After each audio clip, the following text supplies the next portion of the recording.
Magandang araw, ako po si Dr. Mila de la Paz.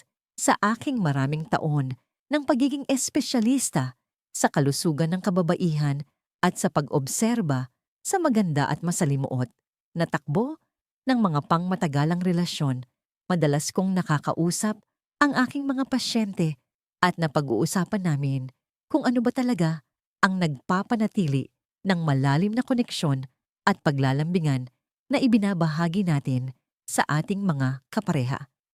Ito ay isang paksa na sumasalamin sa bawat yugto ng ating buhay na nagdudulot ng mga tanong kung paano nagbabago ang ating pagmamahal at kung ano talaga ang kahulugan nito habang tayo ay tumatanda. Marami sa atin ang nag-iisip kung bakit ang ating pagnanais para sa malalim na intimasiya tulad ng oral sex ay minsan malakas at minsan naman ay tila mailap, at kung ano ba talaga ang sinasabi nito tungkol sa ating relasyon. Ito ba ay tungkol lamang sa pisikal na pakiramdam o mayroon ba itong mas malalim na kahulugan? Marami tayong matututunan mula sa pinagsama-samang karunungan ng mga kababaihan na napagdaanan na ang mga ito, tulad ng isang 92 taong gulang na lola na ang mga pananaw ay magandang nagpapaliwanag kung paano ang mga ganitong sandali ay lubos na nagpapatibay ng ating emosyonal at pisikal na ugnayan, nagtatayo ng matatag na tiwala at nagpapahusay ng kasiyahan ng bawat isa. Isang karaniwang karanasan na naniniwala ang ating mga partner na naiintindihan nila kung ano ang nakakapukaw sa atin, ngunit marami sa kanila ang maaring hindi lubos na nauunawaan ang malalim na emosyonal na daloy sa likod ng ating pagnanasa. Ang mga susunod na salita ay maaring makatulong na ipahayag ang matagal mo nang nararamdaman na naglalantad sa mga tunay na dahilan kung bakit natin ninanais ang mga gawaing tulad ng oral sex at kung paano ito sumasalamin sa ating emosyonal na koneksyon. Tatalakayin din natin ang mga karaniwan at madalas na hindi sinasadyang mga paraan kung paano nababawasan ng ating mga partner ang intimasiya at kung paano natin matutulungang bumuo ng isang relasyon kung saan ang pagiging malapit ay pinahahalagahan malaya sa anumang pilitan o obligasyon. Ang inyo pong sariling pagninilay sa mga ideyang ito ay napakahalaga. Ang puso ng pagnanasa ng isang babae. Bakit mo siya tunay na hinahanap-hanap? Ang sikolohiya ng ating intimasya ay malalim na konektado sa ating emosyonal na ugnayan higit pa sa pisikal na atraksyon lamang. Para sa marami sa atin, ang intimasya ay hindi lamang isang simpleng paghahanap ng pisikal na kaligayahan. Ito ay isang makabuluhang pagpapahayag ng tiwala, emosyonal na seguridad at pagiging malapit. Kapag kusang loob nating pinipiling makisali sa mga gawain ng malalim na pisikal na intimasiya tulad ng oral sex, ito ay madalas na salamin ng ating panloob na emosyonal na kalagayan at ang seguridad na nararamdaman natin sa ating partner. Ang mga kilos na ito, kapag nagmumula sa tunay na pagnanasa, ay kabilang sa mga pinakamakapangyarihang senyales ng emosyonal na pagkakabuklod at personal na kahinaan. Bagamat madalas na ipinapalagay na ang ating pagnanasa ay pangunahing pinupukaw ng mga bagay na nakikita o pisikal, iba ang sinasabi ng pananaliksik at ng ating sariling mga karanasan. Mas malamang na magnasa tayo ng pagiging malapit kapag nararamdaman nating tayo ay emosyonal na sinusuportahan, nakikita at pinahahalagahan. Kung ang ating mga emosyonal na pangangailangan ay natutugunan, kung nararamdaman nating iginagalang tayo, minamahal at nauunawaan, ang intimasya ay natural na sumusunod. Sa kabaligtaran, kung nararamdaman nating tayo ay binabaliwala, hindi pinahahalagahan o napapabayaan sa emosyonal na aspeto, ang ating pagnanasa ay madalas na humihina, anuman ang lalim ng ating pagmamahal sa ating partner. Para sa atin, ang emosyonal na koneksyon ay hindi lamang isang bonus sa isang relasyon. Ito ang mismong pundasyon kung saan itinayo ang pisikal na intimasiya. Isaalang-alang halimbawa ang isang pasyente ko na si Elena na mahigit 30 taon ng kasal. Sa mga unang taon nila, ang kanilang relasyon ay masigla, puno ng init, regular na paglalambing at magkasamang kagalakan. Ngunit unti-unti, nang walang anumang malaking pangyayari, nagsimula siyang makaramdam ng distansya. Tumigil siya sa pagpapakita ng paglalambing at naramdaman niyang may pader sa paligid ng kanyang puso. Ang kanyang asawa si Ramon ay nagtaka at nasaktan. Naniniwala siyang malakas pa rin ang kanilang pag-ibig at inakala na marahil menopause o ang stress sa buhay ang dahilan ng pagbabago. Ang hindi niya napansin ay ang banayad at mabagal na pagkasira ng kanilang emosyonal na ugnayan. Sa paglipas ng panahon, tumigil na siya sa pagbibigay ng mga maliliit na papuri, hindi na nakikinig ng buong atensyon at nagsimulang balewalain ang kanyang presensya. Bagamat alam niyang mabuting tao si Ramon, hindi na niya maramdaman ang emosyonal na koneksyon sa kanya. Pakiramdam niya ay hindi na siya nakikita, na para bang ang kanyang mga pagsisikap ay hindi napapansin at ang kanyang mga iniisip ay hindi mahalaga. Ang emosyonal na agwat na ito na hindi nila kailanman direktang napag-usapan ang naging dahilan kung bakit humina ang kanyang pisikal na pagnanasa. Ang hindi laging napagtatanto ng marami sa ating mga partner ay ang emosyonal na intimasya ay hindi isang bagay na minsan lang makakamit at mananatili na. Nangangailangan ito ng tuloy-tuloy na pag-aalaga.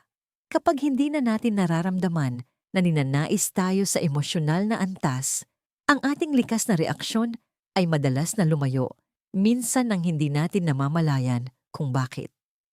Maaaring mahal pa rin natin ng malalim ang ating partner, ngunit ang pagkawala ng koneksyon ay nag-uudyok ng pisikal na pag-atras.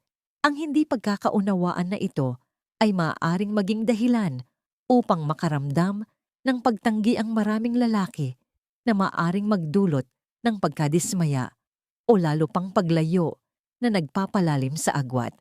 Ang siklong ito ay bihirang sinasadya. Karamihan sa mga lalaki ay hindi naglalayong pabayaan ang ating emosyonal na pamangangailangan. Ngunit kung walang kamalayan, maaari nilang hindi sinasadyang lumikha ng isang kapaligiran sa relasyon kung saan ang intimasya ay dahan-dahang nalalanta.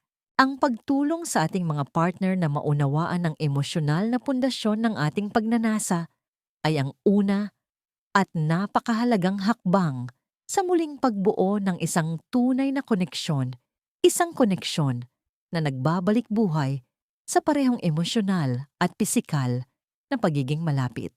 Ang tahimik na paglayo. Bakit tila napakalayo niya? Isa sa mga pinakakaraniwan, ngunit madalas na hindi napapansin na dahilan ng pagbabago sa mga pangmatagalang relasyon ay ang unti-unting pagtigil sa mga mismong gawi na dati nagparamdam sa atin na espesyal at minamahal tayo. Ang hindi sinasadyang pagbabagong ito ay maaaring dahan-dahang sumira sa intimasiya. Sa simula ng isang bagong relasyon, karamihan sa mga lalaki ay natural na nagsisikap upang iparamdam sa atin na tayo ay pinahahalagahan. Sila ay nakikinig ng may tunay na interes, nagbibigay ng mga papuri, nagpaplano ng maliliit na sorpresa, at patuloy na nagpapahayag ng pagmamahal. Ang mga kilos na ito ay nagpapalago ng emosyonal na pagiging malapit at nagtatayo ng matibay na koneksyon. Gayunpaman, habang lumilipas ang panahon at napupuno ang buhay ng mga responsibilidad, rutina at stress, ang mga maalalahaning kilos na ito ay madalas na nababawasan. Ang pangunahing issue ay madalas na nasa kanyang paniniwala na kapag ang pag-ibig ay naitatag na ito ay mananatili nang hindi na kailangang alagaan pa. Maraming lalaki ang nahuhulog sa paniniwala na kung sila ay tapat nagbibigay ng katatagan at laging nandyan, sapat na yon upang mapanatiling buhay ang emosyonal at pisikal na koneksyon. Ngunit ang ating pag-ibig ayon sa ating karanasan ay hindi umuunlad sa rutina lamang. Kailangan itong alagaan sa pamamagitan ng patuloy na emosyonal na atensyon. Kapag ang emosyonal na atensyon na iyon ay humina, gayon din ang ating pakiramdam ng pagiging malapit. Hindi tayo karaniwang nawawalan ng pag-ibig sa isang iglap. Sa halip ito ay madalas na isang unti-unting proseso. Kapag hindi na natin nararamdaman na napapansin o pinahahalagahan tayo, maaari tayong magsimulang lumayo hindi dahil sa isang sadya na desisyon, kundi dahil sa emosyonal na pagkaubos. Maaari nating itigil ang pagpapakita ng paglalambing maging mas tahimik o tila wala sa sarili. Ito ay madalas na mga senyales na ang ating emosyonal na pangangailangan ay hindi sapat na natutugunan. At kapag humina na ang emosyonal na koneksyon, ang pisikal na intimasiya ay madalas na isa sa mga unang aspeto ng relasyon na nawawala. Maraming lalaki ang mali ang interpretasyon sa paglayong ito na iniisip na hindi na tayo interesado sa sex. O iniuugnay nila ito sa edad stress o iba pang panlabas na kadahilanan. Sa katotohanan, ang madalas na nawawala ay ang mahalagang emosyonal na pagiging malapit. Isang malinaw na halimbawa ay mula sa isang babae na ang asawa si Cardo ay nagbahagi sa akin na ang kanilang relasyon ay lubhang nagbago. Ang init at passion na dati nilang pinagsasaluhan ay tila isang malayong alaala na lamang. Dati napakalapit namin sa isa't isa. Sabi niya, pero ngayon, parang kasama ko na lang siya sa bahay. Nang dahan-dahan ko siyang tinanong kung kailan ang huling beses na gumawa siya ng isang bagay na nagparamdam sa kanyang asawa na tunay na espesyal na tahimik siya. Hindi sa hindi na niya ito mahal, ngunit sa paglipas ng panahon, itinigil na niya ang pagpapakita nito sa mga paraang pinakamahalaga para sa kanya. Ang magandang bahagi ng kwentong ito at ng marami pang katulad nito ay posible ang pagbabago. Nang sinimulan muli ng lalaking ito na sadyang magpakita ng pagpapahalaga sa pamamagitan ng mabubuting salita, maliliit na kilos at tunay na emosyonal na presensya, tumugon ang kanyang asawa. Ang emosyonal na distansya na tahimik na lumaki sa pagitan nila ay nagsimulang lumiit. Naging mas bukas siya, mas malambing, at mas nakikilahok. Ang kanilang intimasya ay bumalik, hindi dahil sa isang engrandeng kilos, kundi dahil ipinagpatuloy niya ang maliliit at tuloy-tuloy na pagkilos na nagparamdam sa kanya na siya ay nakikita at minamahal. Ipinapakita nito ang isang makapangyarihang katotohanan, ang pagpaparamdam sa iyong partner na espesyal siya ay hindi isang minsanang gawain, kundi isang patuloy na pananagutan. Kapag ang isang lalaki ay patuloy na nag-aalaga ng emosyonal na intimasiya, ang pagnanasa ng isang babae para sa pisikal na pagiging malapit ay madalas na natural na sumusunod. Ang karunungan ng habambuhay, ang lihim ng isang 92 taong gulang sa walang kupas na pasyon. Ang pananaw na ibinahagi ng isang 92 taong gulang na lola na nakausap ko minsan ay naghahayag ng isang makapangyarihang katotohanan tungkol sa pangmatagalang passion sa mga relasyon. Ang kanyang maraming taon ng karanasan ay nagturo sa kanya na ang tunay na intimasya ay hindi kumukupas dahil sa edad o hitsura, kundi dahil sa pagbabago sa emosyonal na koneksyon. Minsan niyang sinabi, ibinibigay ng isang babae ang kanyang puso at katawan ng buo kapag nararamdaman niyang siya ay minamahal, pinoprotektahan at panatag sa emosyonal na aspeto. Ang simpleng ideyang ito ay magandang nagpapaliwanag kung bakit ang ilang mag-asawa ay nagpapanatili ng matibay at malalim na ugnayan sa loob ng mga dekada habang ang iba naman ay dahan-dahang nagkakalayo.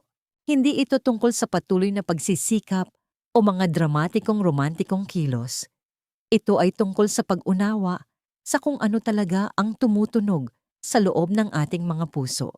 Ang atraksyon salungat sa karaniwang paniniwala ay hindi tungkol sa mas pagsisikap niya sa mga mababaw na paraan. Maraming lalaki ang naniniwala na kung maibabalik lang nila ang panahon, magmukhang mas bata, maging mas malakas ang pangangatawan o mapabuti ang kanilang performance sa kama, ang ating passion ay biglang magbabalik. Bagamat ang mga pagsisikap na ito ay maaring nagmula sa mabuting intensyon. Madalas nilang hindi natutumbok ang pangunahing issue. Ang tunay na nakakaimpluwensya sa ating pagnanasa ay kung paano tayo nakakaramdam sa emosyonal na aspeto sa loob ng relasyon. Kung nararamdaman nating minamahal tayo, iginagalang at malapit sa emosyon sa ating partner, ang pisikal na pagiging malapit ay natural na sumusunod ng walang pilitan. Kapag nararamdaman nating buo tayo sa emosyonal na aspeto, hindi na kailangang kumbinsihin tayo. Tunay nating gustong kumonekta. Ang ideyang ito ay sinusuportahan ng hindi mabilang na mga totoong halimbawa. Minsan akong nakinig habang isang lalaki sa kanyang huling ika-60 taon, si Mang Nestor ang nagbahagi ng isang nakakagulat at taos-pusong kwento. Sinabi niya sa akin, kami ng asawa ko si Aling Silya ay mayroon ng pinakamagandang intimasya na naranasan namin at wala itong kinalaman sa aking edad o pisikal na anyo. Ito ay dahil sa wakas ay naiintindihan ko na kung ano ang nagpaparamdam sa kanya na minamahal siya. Inamin niya na noong mas bata pa siya, mas nakatuon siya sa mga panlabas na bagay, ang kanyang hitsura, ang kanyang performance at mga rutina. Gayunpaman, sa paglipas ng panahon, lumayo ang kanyang asawa at siya ay nadismaya at nalito. Sa halip na ipagpatuloy ang parehong landas, nagpasya siyang subukan ang ibang paraan. Itinigil niya ang pagsisikap na ayusin ang mga isyu sa panlabas at sa halip ay nakatuon sa emosyonal na presensya. Nagsimula siyang makipag-usap sa kanya ng may higit na pag-iingat, nakikinig ng may tunay na atensyon at napapansin ang maliliit na bagay na ginagawa niya araw-araw. Itinigil niya ang pag-aakala na sapat na ang pagiging isang mabuting tagapagbigay o ang laging nandiyan. Sa halip ipinaalala niya sa kanya sa pamamagitan ng kanyang mga salita at gawa na mahalaga siya sa kanya na siya pa rin ang taong lubos niyang pinahahalagahan. Ang pagbabagong iyon sa kanyang pananaw ang nagdulot ng lahat ng pagkakaiba. Ang emosyonal na init ay bumalik at kasama nito ang pisikal na intimasiya na dati nilang nawala. Ang aral dito ay simple ngunit malalim, hindi tayo naghihintay ng perpektong lalaki. Hinahangad nating maramdaman na lubos tayong nauunawaan at panatag sa emosyonal na aspeto. Kapag lumilikha ang isang lalaki ng ganoong uri ng espasyo sa relasyon ng edad, hitsura at mga panlabas na tagumpay ay nagiging hindi na gaanong mahalaga. Ang passion ay hindi tiyak na nawawala sa paglipas ng panahon. Ito ay kumukupas kapag nawawala ang emosyonal na pagiging malapit. Ngunit kapag muling itinatayo ang emosyonal na seguridad, ang passion ay madalas na bumabalik, minsan ay mas malakas pa kaysa dati. Maliit na hakbang para muling pag-alabin ang koneksyon. Ang muling pagbuo ng emosyonal at pisikal na intimasiya sa isang relasyon ay hindi nangangailangan ng mga engranding kilos o dramatikong pagbabago. Kadalasan ang maliliit at sinasadyang mga pagkilos na patuloy na ginagawa araw-araw ang may pinakamalaking epekto. Ang mga tila simpleng gawin na ito, kapag regular na isinasagawa, ay maaring magpanibago ng ating emosyonal na koneksyon sa ating mga partner at muling pag-alabi ng antas ng pagiging malapit na maaaring kumupas na sa paglipas ng panahon.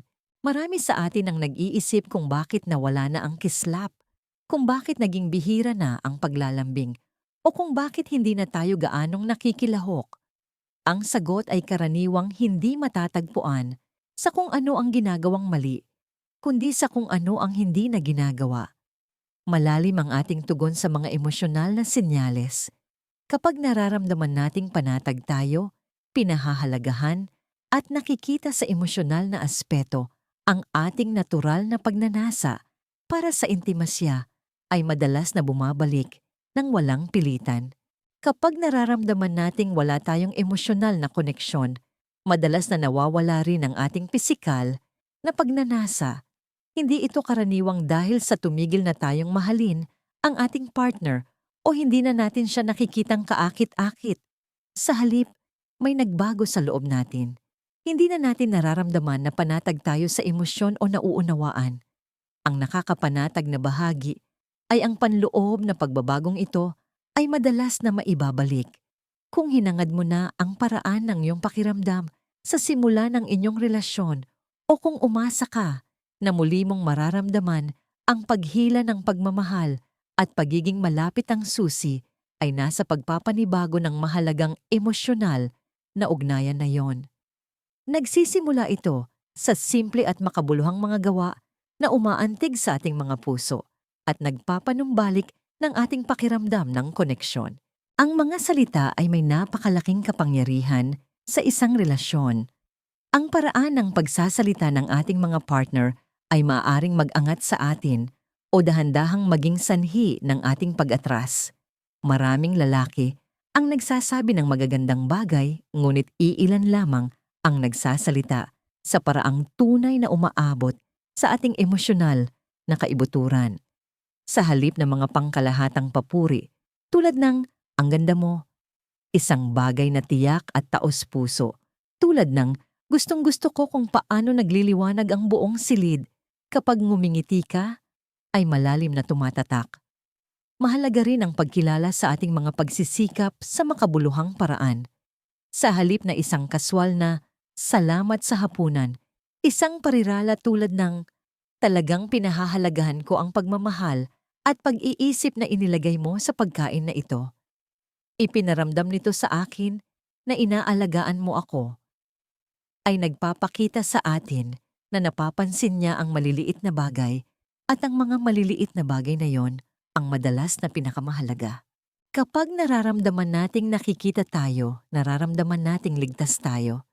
At kapag nararamdaman nating ligtas tayo, nagbubukas tayo sa emosyonal at pisikal na aspeto. Ang pisikal na paglalambing ay may mahalagang papel din, ngunit dapat itong ialok ng may pag-iingat. Isang karaniwang pagkakamali ay kapag ang paghipo ay parang may hinihintay na kapalit. Kung ang tanging pisikal na kontak ay dumarating, kapag umaasa siya ng higit pa, maaari nating simulang iugnay ang paghipo sa pilitan o inaasahan upang baguhin ito. Ang paglalambing na ipinapakita ng walang agenda ay nakapagpapabago. Isang banayad na haplos sa braso, isang halik sa noo, paghawak sa ating kamay, habang magkatabi ang maliliit at hindi sexual na kilos na ito ay nagsasabi sa atin na minamahal tayo para sa kung sino tayo, hindi lamang para sa kung ano ang maiaalok natin sa pisikal na aspeto.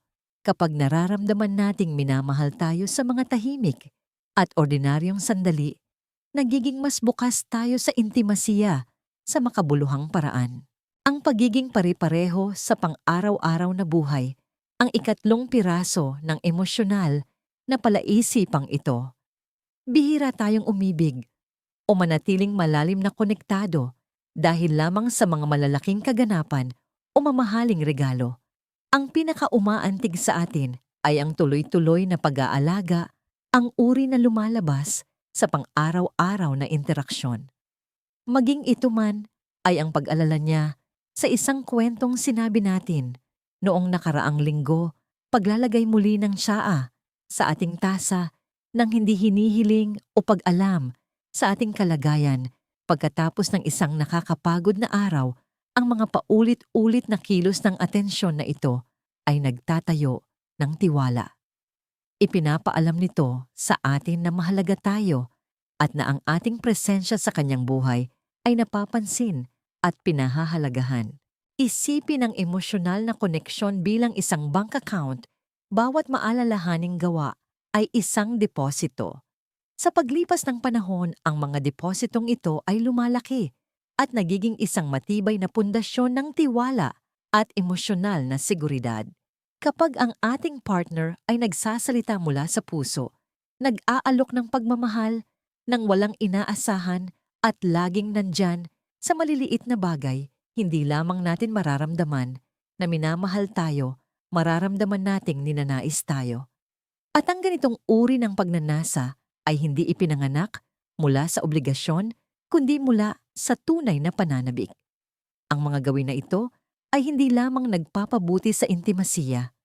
Binabago nito kung paano natin siya tinitingnan, kung paano tayo tumutugon sa kanya, at kung ano ang ating nararamdaman sa loob ng relasyon. Ang lihim sa isang walang hirap na koneksyon. Ang ilang mga relasyon ay tila dumadaloy ng may natural na kagaanan, habang ang iba sa kabila ng mabubuting intensyon ay parang patuloy na trabaho. Ang pagkakaiba ay madalas na hindi nakasalalay sa kung gaano karaming pagsisikap ang ibinubuhos, kundi sa uri ng pagsisikap na ginagawa. Maraming lalaki ang napapagod sa pagsisikap na panatilihing buo ang isang relasyon sa pamamagitan ng mamahaling regalo, detalyadong mga date, o madalas na matatamis na salita. Ngunit sa kabila ng mga kilos na ito, maaari pa rin tayong makaramdam ng emosyonal na distansya. Sa kabilang banda, may mga lalaki na tila mas kaunti ang ginagawa sa panlabas, ngunit ang kanilang mga relasyon ay puno ng koneksyon init at pangmatagalang intimasiya. Ang susi sa aking obserbasyon ay hindi tungkol sa paggawa niya ng mas marami. Ito ay tungkol sa paggawa niya ng kung ano ang pinakamahalaga ang iparamdam sa atin, na tayo ay emosyonal, na nauunawaan at malalim na konektado. Kapag nararamdaman nating panatag at nakikita tayo sa emosyonal na aspeto, ang ating pagnanasa para sa pagiging malapit ay madalas na lumalabas ng natural.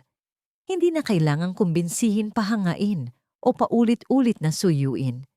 Ang ating pagmamahal ay malayang dumadaloy dahil nararamdaman nating pinahahalagahan at ligtas tayo. Ang tunay na intimasiya para sa atin ay nagsisimula sa puso. Ang pag-unawa rito ay naglilipat ng focus mula sa mababaw na pagsisikap patungo sa pagbuo ng emosyonal na presensya. Hindi ito tungkol sa pagiging pinakakaakit-takit o pinakamasayang partner. Ito ay tungkol sa pagiging siya ang tunay na nakikinig, tunay na nakakakita sa atin, at patuloy na nagpapakita na mahalaga tayo. Isang makapangyarihang halimbawa nito ay ang kwento ni Marco at Lita, isang mag-asawang maraming taon ng kasal. Si Marco sa lahat ng aspeto ay isang tapat na asawa. Siya ay masipag sumusuporta sa kanyang pamilya at laging sinasabi kay Lita na mahal niya ito. Ngunit sa paglipas ng panahon, napansin niya na may nagbago. Naging mas tahimik si Lita, hindi na gaanong malambing, at tila hindi na interesado sa intimasya na dati nilang pinagsasaluhan. Nalito si Marco. Mula sa kanyang pananaw, ginagawa niya ang lahat ng tama. Ngunit sa emosyonal na aspeto sila ay nagkakalayo. Sa halip na magalit o maging depensibo, pinili ni Marco na harapin ang sitwasyon sa ibang paraan.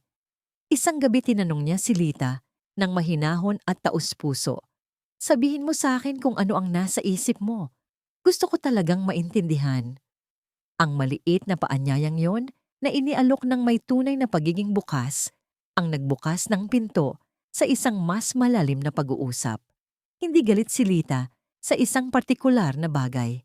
Pakiramdam niya lang ay hindi siya pinakikinggan, na para bang ang kanyang panloob na mundo ay hindi na mahalaga sa kanya.